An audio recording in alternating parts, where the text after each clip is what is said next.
What up, crew? Today we're going to be talking about 28 years later, The Bone Temple. I went to the theater to see this movie with some friends about a week and a half ago when it had first came out.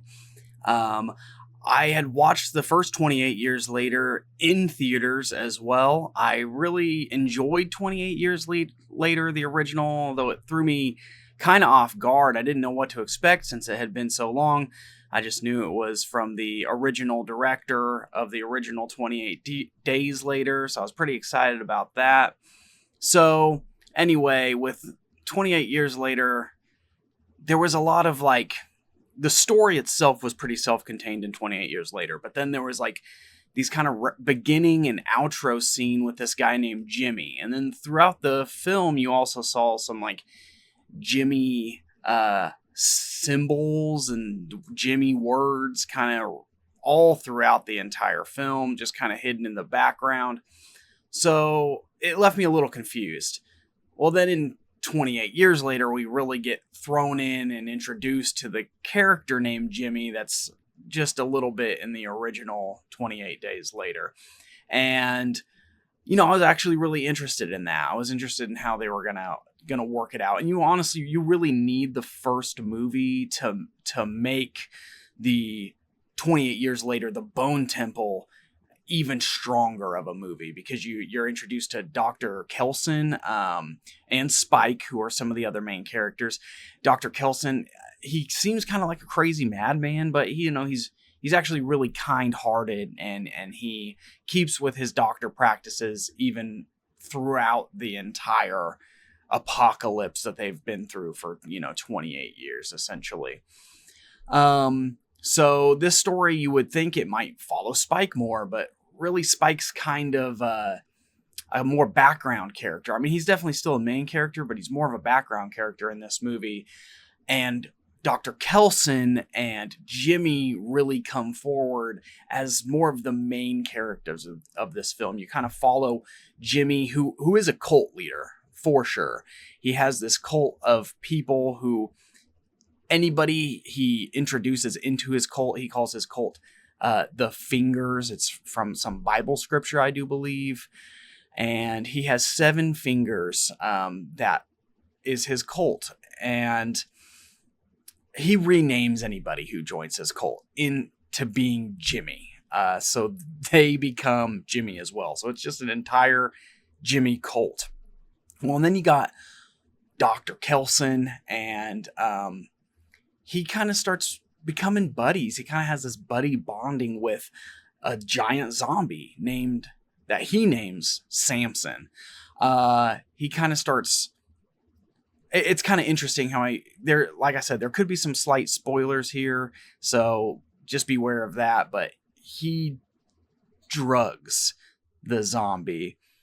Samson is what he named it, and he just kind of bonds with it. He becomes friends with it, because Dr. Kelson is honestly a pretty lonely man in this zombie apocalypse world, and his kind of story arc with bonding with this zombie and kind of doing some scientific research, learning about the disease as well with this zombie friend that he makes, is honestly really interesting and really engaging. And then, of course, you're following the cult of Jimmy as well. And as the course of the movie leads on, they're pretty intimidating to begin with, but they become scarier and scarier and more horrifying, and do these just gruesome acts that they call charity. And it's just, they're really intense, really cool. I loved the cult dynamics of it. Jimmy was an incredible antagonist in this film. I really, really enjoy a film with a good antagonist, and Jimmy was just spot on right there throughout the whole film, being this powerful, kind of demanding, scary, just vibrant antagonist. And so towards, the end of the movie, there's kind of a Jimmy Dr. Kelson meetup scene where the Jimmy cult comes to meet with Dr. Kelson. They kind of believe that Dr. Kelson may be, super spoilers, they believe that Dr. Kelson might be Jimmy's father, because Jimmy believes that he is the son of the devil, who he calls Old Nick. And with the bone temple that Dr. Kelson has built for his memento mori, it just seems ominous. It just seems, intense. So when they kind of do this meetup, everything just kind of comes to a head, and it's just really good. Ralph Fiennes Ralph Fiennes plays Dr. Kelson, and I don't remember who plays Jimmy right now.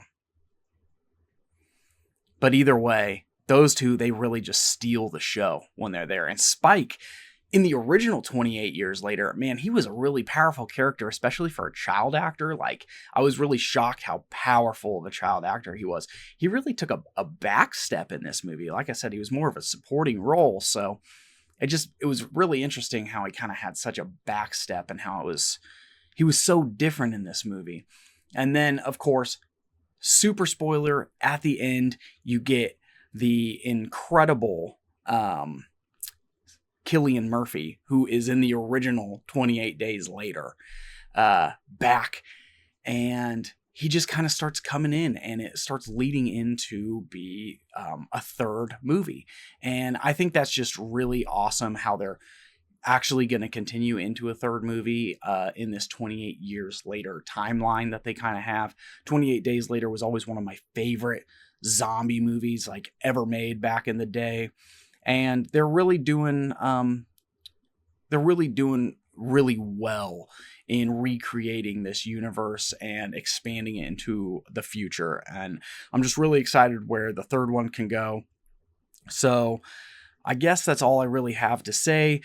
This is kind of the beginnings of my channel.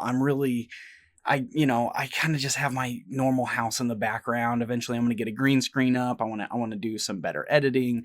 I had to get my thoughts out, or some thoughts out, on this film because I saw it a week and a half ago. I want to kind of keep up with some of the more new modern movies.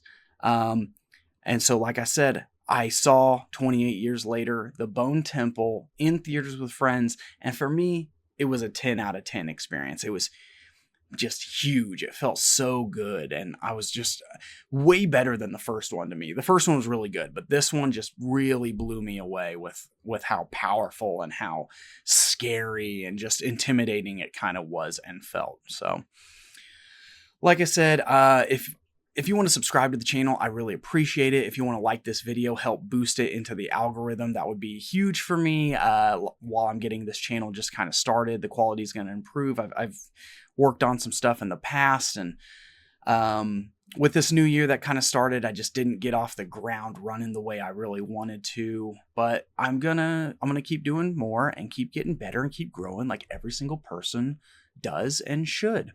So if you want to hype this video, really push it in the algorithm, you're a true legend. I really appreciate you stopping by, and I'll see y'all in the next one.